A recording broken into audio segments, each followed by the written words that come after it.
नमस्कार, मैं हूं आपके साथ सबनाज और मेरे साथ एएनबी न्यूज देख रहे हैं आप। आइए करते हैं बुलेटिन की शुरुआत। कोरबा जिले से एक बड़ी खबर सामने आई है। यहां आबकारी विभाग के सहायक आयुक्त सौरभ बख्शी के घर पर एंटी करप्शन ब्यूरो की टीम ने दबिश दी है। बता दें कि घर के अंदर टीम दस्तावेज खंगाल रही है। आपको बता दें कि 2 वाहन में एसीबी की 9 टीम आबकारी विभाग के सहायक आयुक्त के सरकारी मकान पर पहुंचे, जिसके बाद से इलाके में हड़कंप मचा हुआ है। सिविल लाइन थाना और कोतवाली थाना पुलिस मौके पर तैनात है।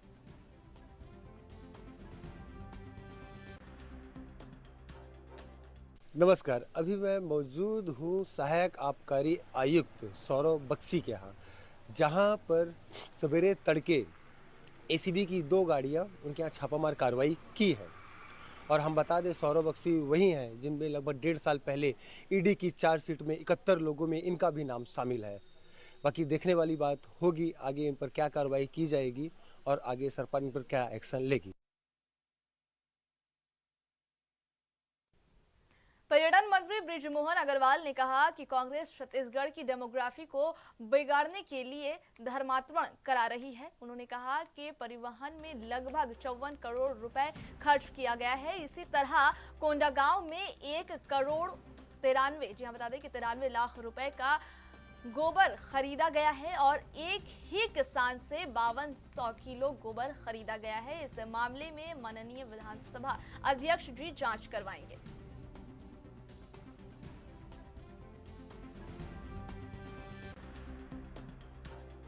देखिए, पहले के परिवहन में लगभग 54 करोड़ रुपए खर्च किया गया है। माननीय विधायक जी का आरोप था कि उसके लिए कोई नियम नहीं थी, कोई नीति नहीं थी, कोई रेट नहीं थे। इसी प्रकार से गोबर के मामले में भी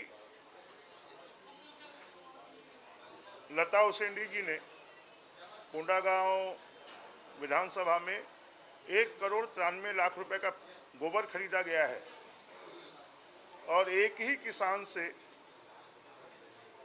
5200 किलो गोबर खरीदा गया, ऐसा आरोप लगाया। तो उस संदर्भ में अजय चंद्राकर जी के प्रश्न और लता उसेंडी जी के प्रश्न, दोनों मामलों में, क्योंकि दोनों कृषि विभाग के मामले हैं और इस पर संयुक्त रूप से प्रश्न संदर्भ समिति के माध्यम से माननीय विधानसभा अध्यक्ष जी जांच करवाएंगे, इस बात का निर्देश दिया है। मध्य प्रदेश सरकार के वन पर्यावरण एवं अनुसूचित जाति कल्याण के कैबिनेट मंत्री नागर सिंह चौहान कुनू अभ्यारण्य जी हाँ बता दें कि अभ्यारण्य में मध्य प्रदेश के मुख्यमंत्री मोहन यादव के कार्यक्रम में शामिल होने अल्प प्रवास पर शिवपुरी पहुंचे। वहीं शिवपुरी पहुंचे के कैबिनेट मंत्री ने मध्य प्रदेश में रामसर साइट पर दर्ज प्राप्त 2 तालाबों में से एक शिवपुरी की शंखसागर झील में पिछले वर्ष से फैली जल कुंभी को लेकर कहा कि जब शिवपुरी के विषय में बैठक होगी तो झील की सफाई को लेकर निश्चित रूप से कार्रवाई की जाएगी।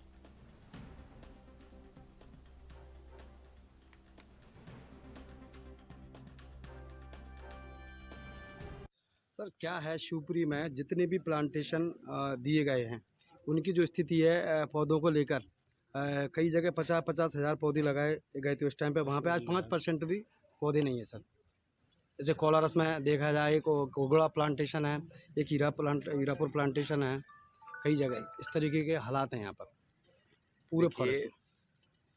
अभी तो मैं कूनो जो नेशनल पार्क है वहाँ पर हमारे मध्य प्रदेश के मुख्यमंत्री जी आदरणीय डॉक्टर मोहन जी यादव और केंद्रीय मंत्री जी भूपेंद्र यादव जी वहाँ पर पहुँच रहे हैं। इसी बात को लेकर मेरा वहाँ पर प्रवास है।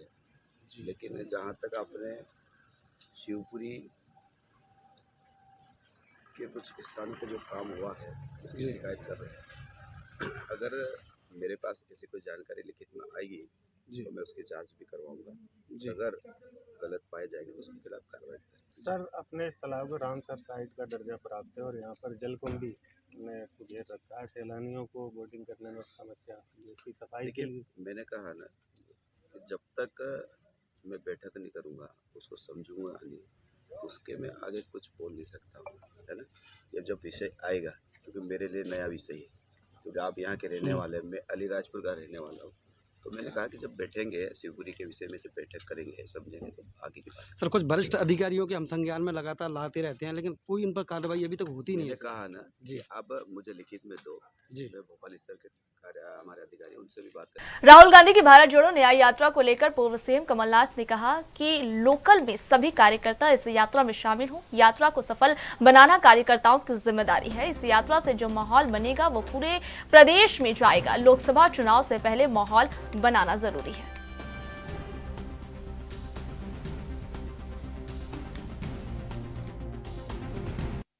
सबको मिलकर बातचीत कर कर मुझे बहुत खुशी है।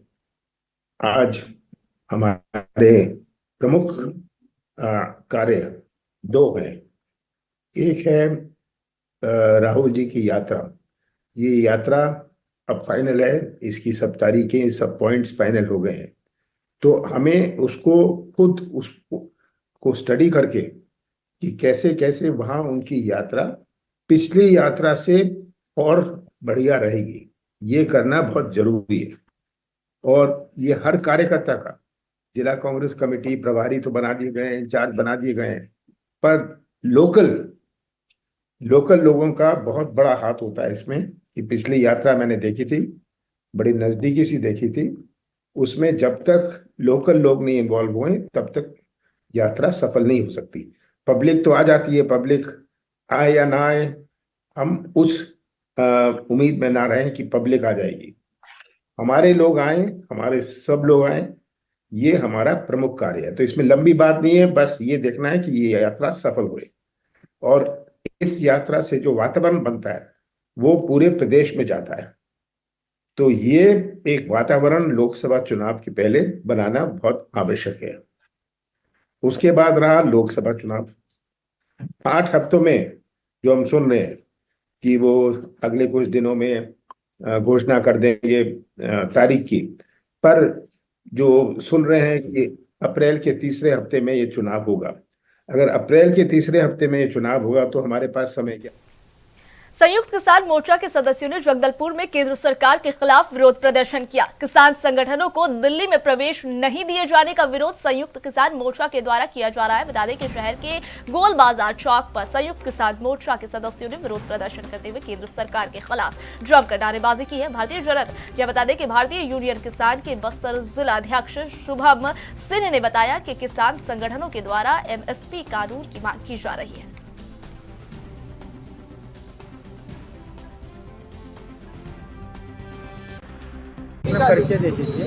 मेरा नाम शुभम सिंह है। मैं भारतीय किसान यूनियन से जिला अध्यक्ष बस्तर का।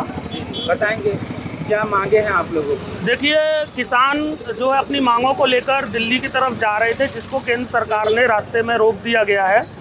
और वो कोई हम देश के किसान हैं, देश के अन्नदाता हैं, जो किसानों जो पूरे देश का पेट भरते हैं, उनको दुश्मन समझ के इतना तो जितनी बैरिकेटिंग वहाँ की गई है उतनी बैरिकेटिंग तो बॉर्डर पे भी नहीं होती है। तो वो हमारे दुश्मन नहीं है, हमारे किसान हैं, अन्नदाता हैं देश के, तो उनको ऐसे ना रोका जाए। 5 दौर की सरकार की बातचीत हो चुकी है किसानों के साथ में, लेकिन अभी तक कोई निष्कर्ष नहीं निकल रहा है। किसानों की एक तो मांग ही है कि गारंटी कानून, MSP का गारंटी कानून लागू किया जाए, जो कि सरकार ने पिछले आंदोलन में विगत 2021 में जो 13 महीने का आंदोलन हुआ था उसमें सरकार ने बोला भी था, लेकिन अभी तक उसको गारंटी कानून का जामा नहीं पहनाया गया है। उसी विषय में किसान जो है आंदोलन कर रहे हैं और किसानों को सरकार रोक रही है। तो हम लोग जो है यहाँ प्रदर्शन करके द्रौपदी मुर्मू जी को यहाँ से एक ज्ञापन भेज रहे हैं, जिसमें किसानों की मांगों को सुना जाए और उनके साथ दुश्मनों जैसा व्यवहार सरकार की तरफ से ना किया जाए।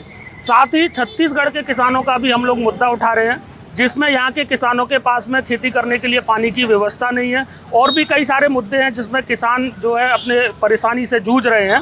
साथ ही साथ हसदेव जंगल को लेके वहाँ पे कटाई हो रही है, उसको भी रोका जाए। हसदेव जंगल की कटाई को, अडानी और अंबानी को, किसानों को नौकर नहीं बनाया जाए, किसानों को अपने आप में एक सक्षम बनाया जाए, यही हमारी मांगे हैं। भैया अपना नाम बताएंगे और पद भी बता दीजिए। मेरा नाम शुभम सिंह है, मैं भारतीय किसान यूनियन से जिला अध्यक्ष बस्तर से। हिंदू राष्ट्रवाद की राजनीतिक विचारधारा हिंदुत्व को विकसित करने का बहुत बड़ा श्रेय वीर सावरकर को ही जाता है। आज उनकी पुण्यतिथि है। इस अवसर पर भारतीय जनता पार्टी के प्रदेश अध्यक्ष व सांसद विष्णुदत्त शर्मा ने प्रदेश कार्यालय में सावरकर जी की पुण्यतिथि पर श्रद्धा सुमन अर्पित की, उन्हें नमन किया। इस अवसर पर प्रदेश अध्यक्ष कांतदेव सिंह, प्रदेश कार्यालय मंत्री डॉक्टर रघुविंदर शर्मा सहित पार्टी पदाधिकारी और कार्यकर्ता उपस्थित रहे।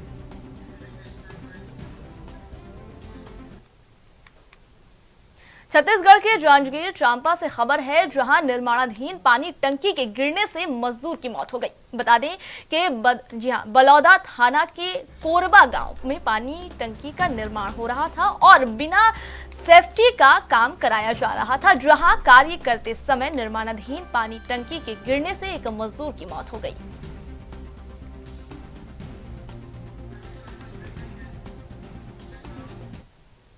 बढ़ेंगे खबरों की तरफ, लेकिन उससे पहले लेंगे एक छोटा सा ब्रेक।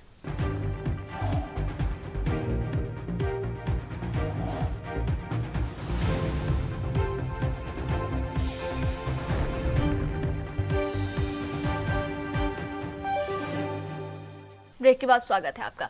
सरगुजा जिले के मेनपाट कार्निवाल महोत्सव का समापन हो चुका है, जहां 3 दिनों तक चले इस कार्निवाल महोत्सव में बॉलीवुड, भोजपुरी सहित स्थानीय कलाकारों को मौका दिया गया।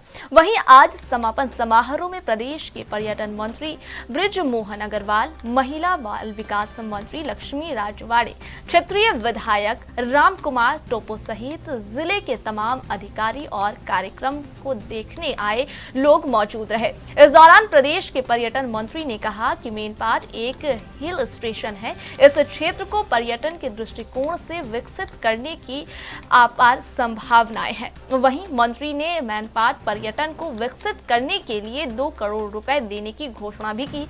तो वहीं बता दें कि वहीं झंडा पार्क बनाने के लिए मुख्यमंत्री के द्वारा 1 करोड़ रुपए के साथ ही हर साल मेनपाट कार्निवाल महोत्सव के लिए 50 लाख देने की घोषणा की गई।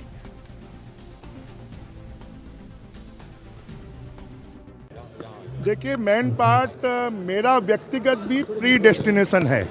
मैं लगभग 80 से यहाँ पर आ रहा हूँ और मुझे लगता था कि मेनपाट को छत्तीसगढ़ का कश्मीर बनाना चाहिए और उसी के अनुरूप जब पर्यटन मंत्री के रूप में मुझे जिम्मेदारी मिली मध्य प्रदेश में, तब से इसके विकास को हमने शुरू किया था।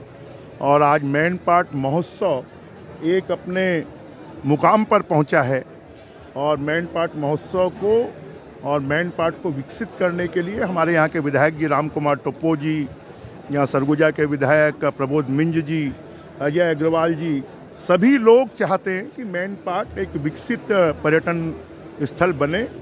तो आने वाले समय पर मैंने विधानसभा में भी घोषणा की थी कि यहाँ पर मॉल रोड हम शिमला और कुल्लू मनाली जैसा बनाएंगे। साथ में यहाँ पर जितने भी पॉइंट हैं उन सब पॉइंटों को विकसित करने के लिए हम पर्यटन विभाग की तरफ से 2 करोड़ रुपए देने की मैंने घोषणा की है। माननीय मुख्यमंत्री जी ने इस उत्सव की विशालता को देखकर 50 लाख रुपए हर वर्ष इसको देने की घोषणा की है।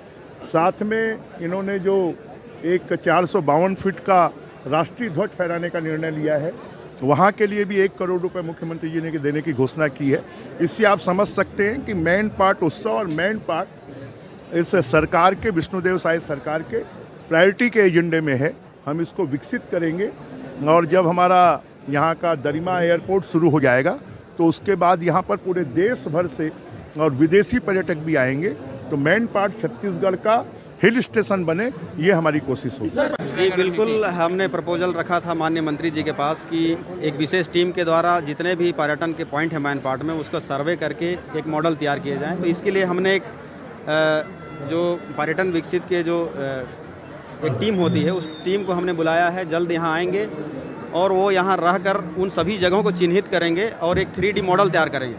इस मॉडल को हम पर्यटन विभाग पे लेके जाएंगे मंत्री जी के पास, इनके द्वारा अप्रूवल दिया जाएगा और मेनपाट को इस 5 साल में माने ज़्यादा से ज़्यादा विकास करने की ओर ये हमारा उद्देश्य है। लोकल पर्यटन स्थल है, क्या कुछ कमियां लगती हैं यहाँ? आपने क्या देखा? देखिए, यहाँ प्राकृतिक जो दिया है वो बहुत कुछ है, बस इसमें पहल करके इसको संवारने की ज़रूरत है, जो कि विष्णुदेव जी की सरकार में इसकी शुरुआत हो गई है। आपने देखा होगा कि राष्ट्र का दूसरा सबसे सर्वाधिक लंबा तिरंगा झंडा यही लगने वाला है। ये जिला मुख्यालय कोंडागांव के विकास नगर स्थित स्टेडियम मैदान में पूर्व विधायक स्वर्गीय मंगलराम सैंडी के स्मृति में राज्य स्तरीय नॉकआउट फुटबॉल प्रतियोगिता का आयोजन किया गया। बता दें कि आयोजन का आज समापन किया गया है। प्रतियोगिता में नागेश एफसी ने विजेता के खिताब पर अपना नाम दर्ज किया, तो वहीं साहा एफसी की दल उप विजेता रही। बता दें कि विजेता, उप विजेता, player of the match, player of the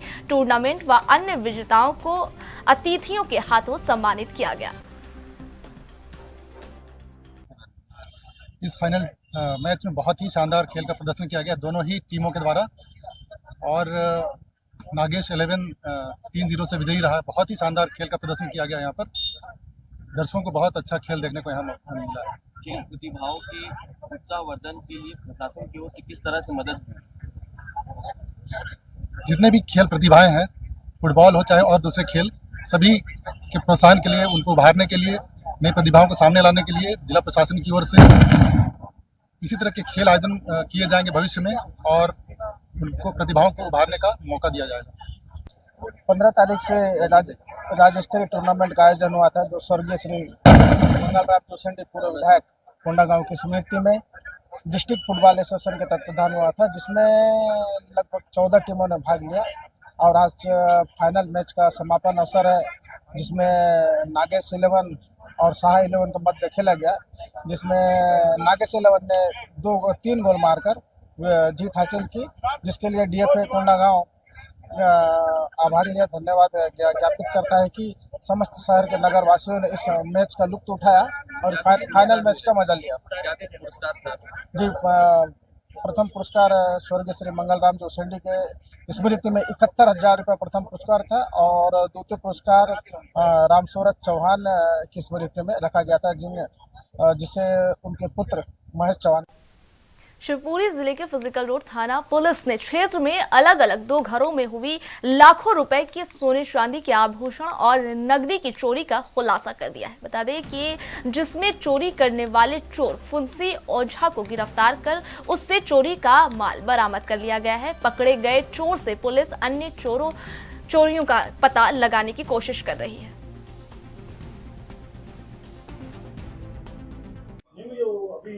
बड़ी चोरी हुई थी जी, उस मामले में क्या कार्रवाई की गई? एक्चुअली 2 चोरियां हुई थी, एक 22 तारीख को जनवरी में और 4 तारीख को फरवरी में।